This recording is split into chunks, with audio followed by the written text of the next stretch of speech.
வணக்கம் தமிழ்நாடு, இது உங்கள் மேக்சிமஸ். 2026 தேர்தல் களம் அனல் பறந்துட்டு இருக்கிற நேரத்துல இன்னைக்கு ஒரு பயங்கரமான ட்விஸ்ட். தமிழக பாஜக முன்னாள் தலைவர் அண்ணாமலை தனக்கு ஒதுக்கப்பட்ட 6 தொகுதிகளோட தேர்தல் பொறுப்பாளர் பதவியிலிருந்து விலகிறதா அறிவிச்சிருக்காரு. காரைக்குடியில பாஜக கால் பதிச்சாச்சுன்னு நாம காலையில தான் பேசிட்டு இருந்தோம். அதுக்குள்ள இப்படி ஒரு முடிவா? இதோ அந்த 7 ஜொலிக்கும் தகவல்கள். 1. சிங்காநல்லூர், காரைக்குடி, விருகம்பாக்கம், மதுரை தெற்கு, ஸ்ரீவைகுண்டம் மற்றும் பத்மநாபபுரம் ஆகிய 6 நட்சத்திர தொகுதிகளுக்கு அண்ணாமலை தான் பொறுப்பாளரா நியமிக்கப்பட்டிருந்தாரு. ஆனா இன்னைக்கு திடீர்னு அந்த பொறுப்புல இருந்து விலகிறதா அறிவிச்சிட்டாரு. 2. இதுக்கு அவர் சொன்ன காரணம் என்ன தெரியுமா? அவரோட தந்தைக்கு உடல்நிலை சரியில்லையாம். தந்தையை கவனிச்சுக்க வேண்டியது என்னோட முதல் கடமைன்னு கோவை செய்தியாளர்கள் சந்திப்புல உருக்கமா தெரிவிச்சிருக்காரு. 3.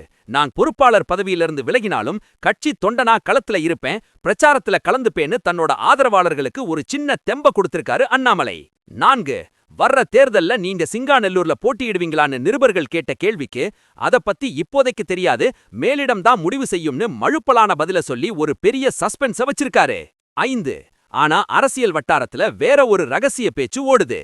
அதிமுகவோட கூட்டணி வைக்க பாஜக மேலிடம் ரொம்பவே ஆர்வம் காட்டுறதும் அது அண்ணாமலைக்கு சுத்தமா பிடிக்காததும் தான் இந்த விலகலுக்கு உண்மையான காரணம்னு கிசுகிசுக்கப்படுது. 6. விஜய் அண்ணன் கிட்ட என்ஜின் இல்ல, எங்கிட்ட தான் டபுள் என்ஜின் இருக்குன்னு காலையில தான் தவவகவ வறுத்தெடுத்தாரு அண்ணாமலை. ஆனா சாயங்காலத்துக்குள்ள அவரே பதவிய தூக்கி போட்டது பாஜக தொண்டர்கள் மத்தியில ஒரு பெரிய குழப்பத்தை உண்டாக்கியிருக்கு. 7. தற்போதைய மாநில தலைவர் நயினார் நாகேந்திரனிடம் தன்னோட விலகல் கடிதத்தை கொடுத்துட்டாராம். 2026 தேர்தலுக்கு இன்னும் சில மாசங்களே இருக்கிற நிலையில அண்ணாமலையோட இந்த முடிவு பாஜகவோட 6 தொகுதிகள் வியூகத்தை பாவிக்குமான்னு பொறுத்திருந்துதான் பார்க்கணும். கண்ணா, அண்ணாமலை சொன்னது தந்தைக்காகவா இல்ல தனி வழிக்காகவா? 2026 தேர்தல்ல அண்ணாமலையோட இந்த விலகல் பாஜகவுக்கு பின்னடைவா இல்ல இது ஒரு பெரிய மாஸ்டர் பிளானா? அண்ணாமலை ஒரு மாசத்துக்கு அப்புறம் தன்னோட அடுத்த கட்ட அரசியல் முடிவு அறிவிக்கிறேன்னு சொல்லிருக்காரு. அங்கதான் கிளைமேக்ஸ் இருக்கு. It's a temporary pause or a permanent shift. 2026ல இதுக்கு மக்கள் ஒரு பெரிய விசில் அடிக்க போறாங்க பாரு. It's not just a resignation, it's a political signal pass.